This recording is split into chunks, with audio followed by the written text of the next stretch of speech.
Hello, Facebook viewers.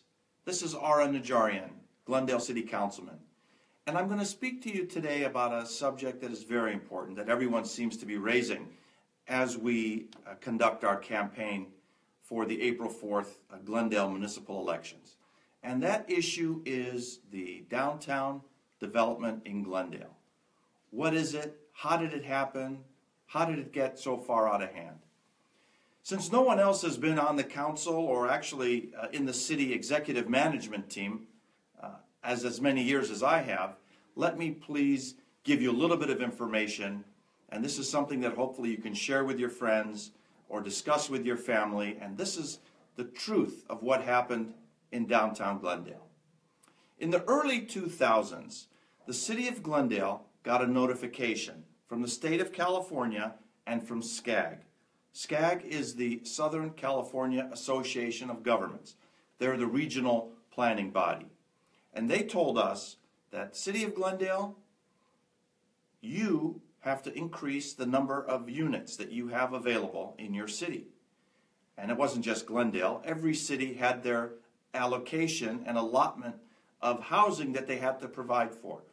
That is called the Regional Housing Needs Assessment Number, the RHNA number. Of course, we were outraged on the Glendale City Council when we heard that someone, aside from the residents of Glendale, were telling us what we had to do in terms of growth. But the state and SCAG told us that we had to do that. They have the authority and can dictate to cities about the type of zoning and the type of housing availability that they have. 10,000 units is what they told us in Glendale. We were really quite upset. We didn't know what to do. So we thought about it for a while. One thing we knew for certain, we did not want to build homes in the hillsides. And the city of Glendale, prior to that date and continuing afterwards, bought up as much hillside land as we could. So there would be no development in the hillsides. The other thing that we knew is we wanted to protect our existing neighborhoods. That means all of the neighborhoods surrounding downtown. We didn't want to have to upzone them. Upzoning means instead of having single-family residences, that now someone could put in a duplex or a quadruplex or a triplex or even more to fill out the needs, the housing allotment that we were required to do. The only place that made sense with that order upon the city of Glendale was to put the housing downtown. So we developed something called the Downtown Specific Plan. And that Downtown Specific Plan changed what could be built downtown. Whereas before you could only put in the high-rise office buildings, which were very, very impactful on the community and on traffic. Imagine all those cars coming in at 8 o'clock, all those workers leaving at 5 o'clock. It would be a nightmare. We decided to permit housing downtown where there's transit, where there's restaurants, where there's schools, where there's shopping, so people could live downtown and work downtown and shop downtown and didn't need to be in their car.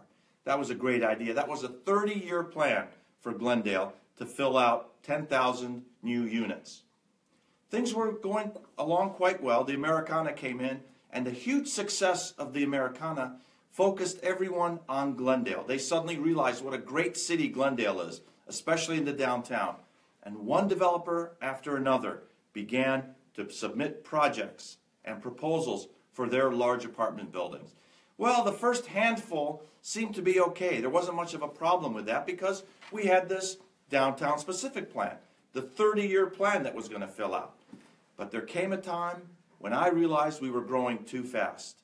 We didn't have enough time to absorb all these units. It's at that time that I proposed a moratorium, not once, but twice for the city of Glendale, and those requests for a moratorium were rejected by the city council, by the other members on the council. I then voted against almost every other project that came before me, starting from about 2013 on.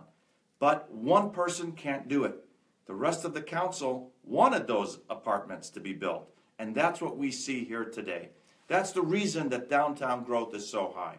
The other factor is I made sure that the city increased their impact fees for parks and library, whereas before each unit was only paying $9,000 for their share of parks and library use. I made it increase to almost $19,000. That's the fair amount.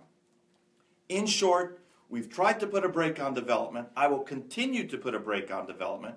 And when elected, I hope that I have a city council that will agree with me that we need to put an official moratorium in until we can reassess the downtown specific plan. Thank you for listening.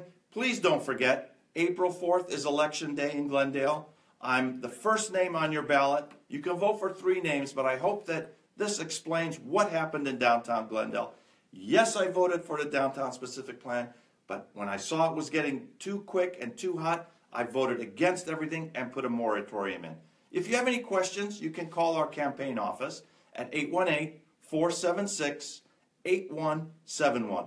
We'll be glad to help you with any questions you may have about the ballot or about getting to the polls or about any other question about my policies and my platform for re-election. Thank you for listening, folks, and I hope to be with you again very soon. This is Najarian.